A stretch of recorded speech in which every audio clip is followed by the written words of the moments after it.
The most important fight of Glenn Tipton's life had to happen.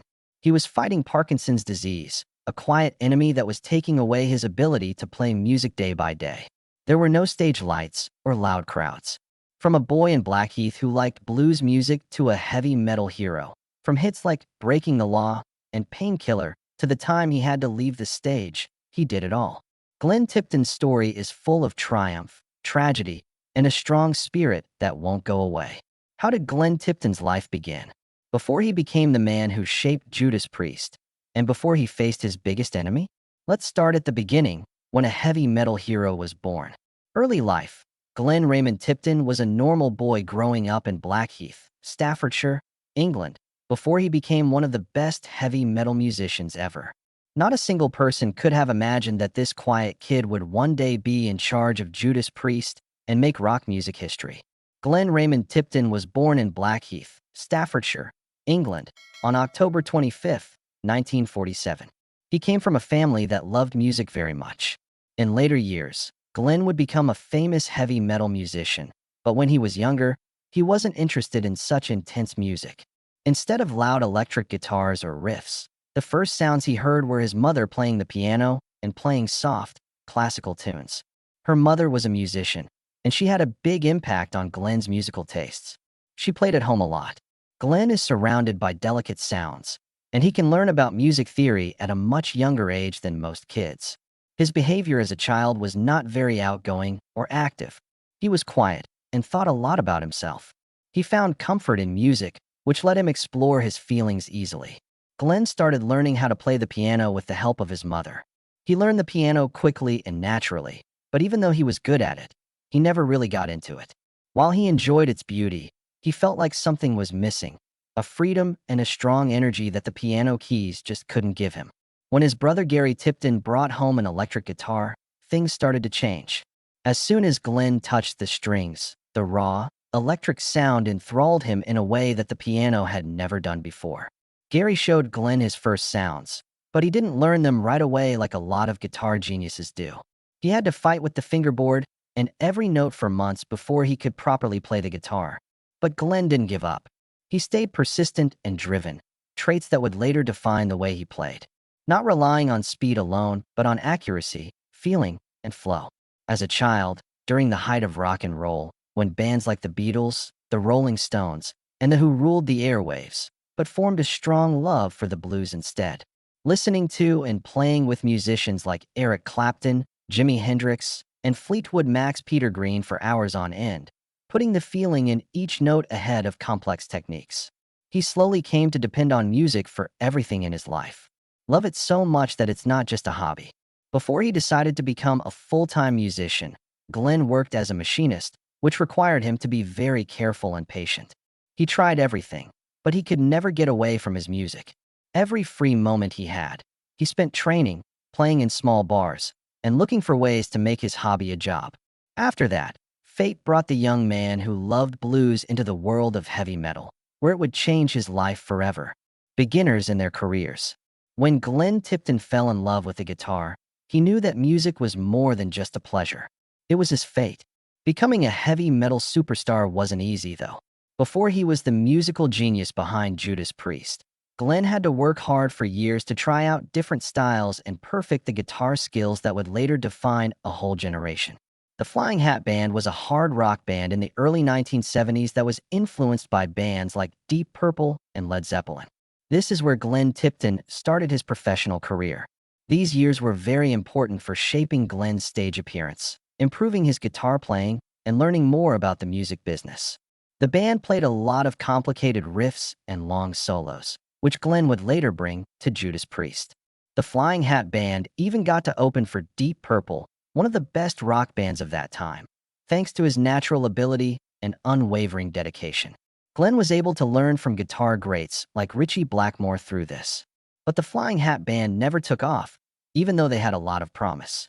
They failed to get a big record deal and broke up before putting out any albums. If an artist failed early on, it could have been the end of their dream. Though Glenn Tipton didn't give up easily. The bigger door opened when the smaller door shut. Judas Priest was getting ready to record their first album, Rockaralla, in 1974, but they didn't have a clear idea of what kind of music they wanted to make yet. The band was inspired by blues rock and progressive rock at the time, but they didn't have their own style. They needed a second guitarist to make their sound stronger, and Glenn Tipton showed up just at the right time. Glenn brought a new point of view, sharper melodies, new ways of writing songs, and masterful skill as soon as he joined. But his strong relationship with KK might have been the most important thing he added. Downing, a great match for Judas Priest. Tipton played with melodic accuracy, depth, and structure, while Downing liked to play in a rough, angry, and wild way. Together, they quickly became one of the best heavy metal guitar pairs ever, using a combination that had never been used before. Even though Rock'n'Rolla didn't do well at the box office, the band had finally found the sound they wanted to go for. Judas Priest were now in the most important part of their trip, one that would change the face of heavy metal forever. But they had a long way to go before they could take over the world. When Glenn Tipton joined the band that would shape his whole career, it was just the start of a legendary and successful run. Glenn Tipton wasn't just another new member of Judas Priest when he joined the band in 1974. He was the spark that helped change the sound of the band and make them one of the most lasting heavy metal icons.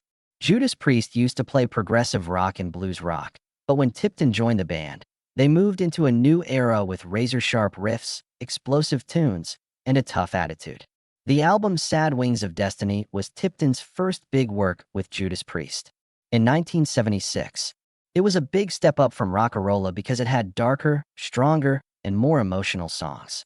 Tipton was very important in both writing songs and playing guitar, especially on songs like The Ripper and Victim of Changes. His way of playing went well with KK. The way Downing played was just right, with the right amount of technical accuracy and wild aggression. This would become a trademark of Judas Priest. Through Stained Class, 1978, and Hellbent for Leather, 1979, this chemistry continued to grow as Judas Priest went from being a hard rock band to a full-on heavy metal force. At the time, rock music still had a lot of blues in it, but Judas Priest were the first to make a sound that was cleaner, sharper, and more violent. Tracks like Exciter were important in the development of speed metal. Tipton was not only a great guitarist at this point, but also a creative songwriter who had a big impact on the band's direction. The most important turning point was the 1980 album British Steel, which made Judas Priest the most powerful heavy metal band in the world. Songs like Living After Midnight and Breaking the Law not only topped the charts, but they also changed what heavy metal was thought of as.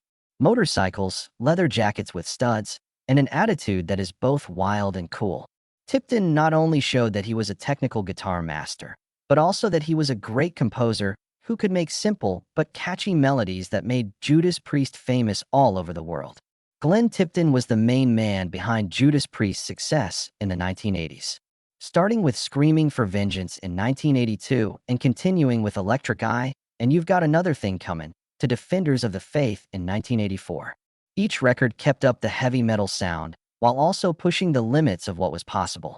While this was going on, Tipton kept improving his guitar skills, mixing speed, accuracy, and feeling to make some of the most famous solos in metal history.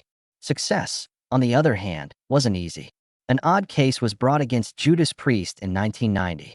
The families of James Vance and Raymond Belknap, two teens who tried to kill themselves after listening to Stained Class, 1978, sued the band. Families said that the song Better by You Better Than Me had suicide-promoting messages in it. During the months-long trial, Tipton and the band had to fight false charges against them.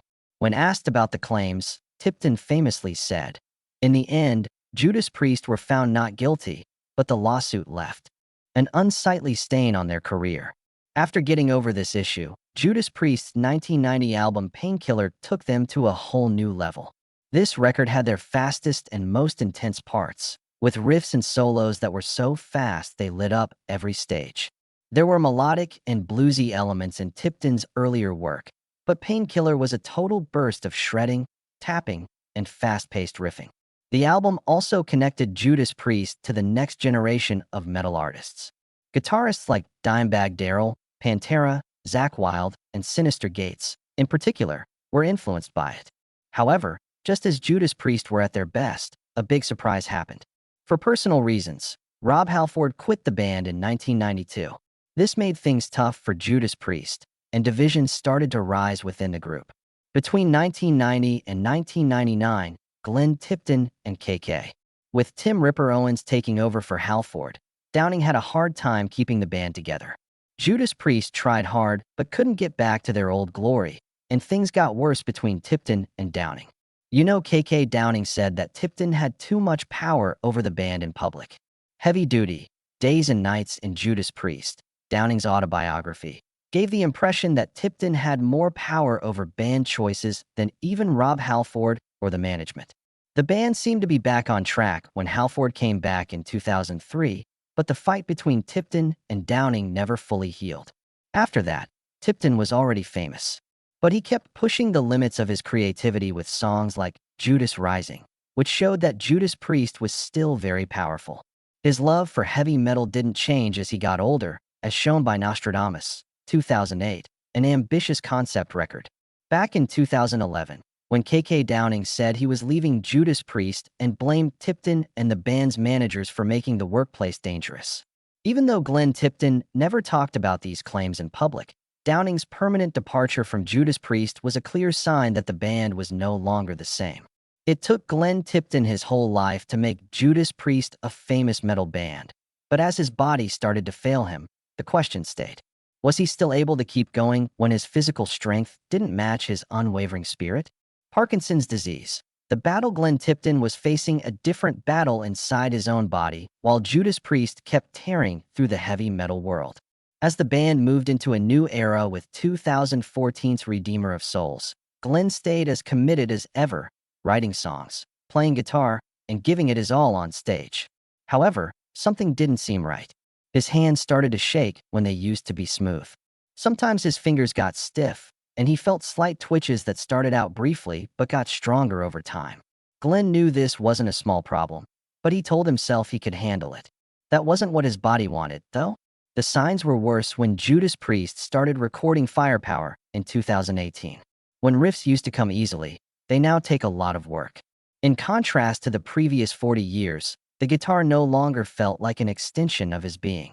After many medical checks, the truth he feared the most was proven. He was sick with Parkinson's.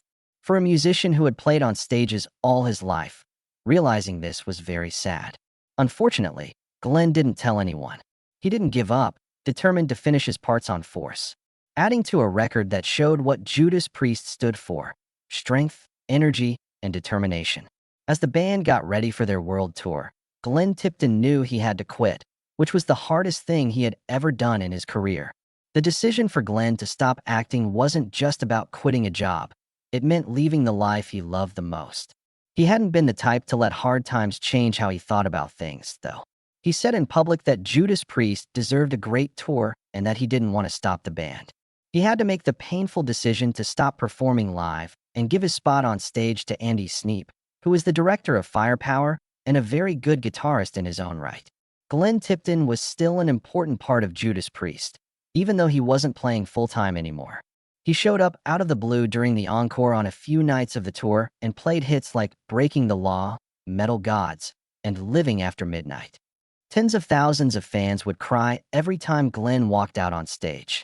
That's not because they were watching a show. They were seeing the unbreakable spirit of a real fighter. Unfortunately, Glenn wasn't fighting only for himself. He chose to use his fight to give other people hope. Judas Priest started the Glenn Tipton Parkinson's Foundation, a charity that helps people with the disease and funds study into it. According to Rob Halford, Glenn doesn't want anyone to feel sorry for him. He doesn't want people to die. He just wants them to live, fight, and play music. The Firepower Tour raised money for Glenn's charity, and thousands of fans gave money. Not just because Glenn Tipton was a famous musician, but also because he showed them what it meant to be truly strong, even when life was at its hardest. Glenn Tipton is one of those guitarists who will be known for their spirit as well as their speed and technique. Parkinson's may have made it hard for him to play as well as he used to, but it could never take away his heavy metal fighting heart. A strong and determined person, he is more than just an artist. Even if Judas Priest keeps going, Glenn Tipton will always be an important part of their history. Feelings about Glenn Tipton's fight? What makes you admire him the most? Please share your thoughts below and help us celebrate a real legend. Life outside of music.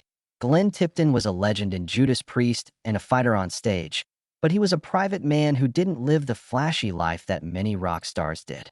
Glenn never partied too much or got involved in big scandals, even though he was in one of the best heavy metal bands ever. In sharp contrast to how rebellious he seemed, Judas Priest had a quiet, reserved personal life that was important in its own way. She married Glenn Tipton, and the couple had 2 kids, Rick and Karina Tipton. He always tried to stay close to his family, even though his job required him to be on the road a lot and be away from home for long periods of time. Glenn was never involved in any scandals or affairs that made the news, unlike many artists who were caught up in the wild and dangerous rock and roll lifestyle. Family and singing were always the most important things to him. The people who knew Glenn Tipton well said that he never sought attention outside of his acts. A lot of rock musicians lived wild lives, full of drugs, alcohol, and affairs. Glenn, on the other hand, was more grounded. Most of his time was spent on his singing, his family, and his own interests. He liked quiet times with his loved ones more than the chaos of the media's attention. Glenn was also very interested in car racing and fishing, which helped him find balance in the fast-paced world of heavy metal. He loved the peace and quiet that not many rock stars ever experienced when he wasn't on stage or in the studio, racing sports cars, or just resting by the water. Glenn Tipton was humble, which made him stand out from many other heavy metal stars. He was one of the best musicians of his time, but he never seemed cocky or tried to brag about his skills. Glenn mostly avoided talking about himself in talks. Instead, he focused on the band's spirit as a whole, always recognizing the work of his bandmates instead of wanting personal fame. His friends and fans both had a lot of respect for how humble he was. Glenn Tipton left a lasting impact both through his music and through his unwavering spirit, humility, and dedication as an artist, even after he stopped performing. He is a heavy metal legend, but he is also a sign of strength and honesty. People admired this man for more than just his acts. They also admired how he lived his life. Life now and the memory. Even though Glenn Tipton doesn't play every night, he is still an important part of Judas Priest. He has continued to play with the band in recent years, even though he has Parkinson's disease. He keeps up the spirit he has built up over more than 4 decades by making songs. The album Invincible Shield by Judas Priest came out in 2024. Glenn could no longer perform regularly, but he still helped write songs and record some guitar parts, showing that even though his health had changed, his metal spirit had not. He wasn't leading Judas Priest on stage anymore, but every melody and note still had his recognizable mark on it, making him a legend that will never end. Even though he can't go on full tours anymore, Glenn still shows up at Judas Priest performances out of the blue. Every time he comes out on stage during the encore and picks up his guitar to play Breaking the Law or Metal Gods with the band, it's a moment that will never be forgotten. The crowd goes wild every time he shows up, not just for the show, but also because they know they are seeing a sign of strength. The unbreakable spirit of heavy metal. Glenn Tipton's impact lives on through his unwavering work to bring attention to and help people with Parkinson's disease. It is still the goal of the Glenn Tipton Parkinson's Foundation to raise money for study and help people all over the world who have Parkinson's. His journey isn't just about music. He has become an example to millions of people who are going through their own struggles, showing that the human can get through anything. However, Glenn Tipton's most important impact is not just what he did for Parkinson's patients or Judas Priest. It's how he changed what a heavy metal musician should do. During his life, he was more than just a great singer. He had big ideas and was a real musical builder. Many guitarists, including Dimebag Darrell, were influenced by his riffs and played them. Avenged Sevenfold, Pantera, Mark Tremonti, Alter Bridge, and Zakk Wylde are some of the bands that play together. After more than 50 years of hard work with Judas Priest, Glenn Tipton is not only one of the best musicians in heavy metal history, but also a great example of how to keep going even when things get tough. Even though Parkinson's slowed him down, it could never put out the fire he lit in the rock music world. Glenn Tipton's name will always be linked to heavy metal, no matter how long Judas Priest stays together or how much the genre changes. It's not just music that he left behind. He shows that rock and roll isn't just about speed or skill, but also about having spirit, being strong, and having a drive that never ends. Do you remember any special times you spent with Glenn Tipton? What makes you admire him the most? Tell us what you think in the space below. Please like and subscribe to the channel if you like Glenn Tipton and his work. This will allow us to keep exploring the lives of rock and roll stars. Also, don't forget to share this movie with your friends. Let's make sure that heavy metal fans always remember Glenn Tipton's music and spirit.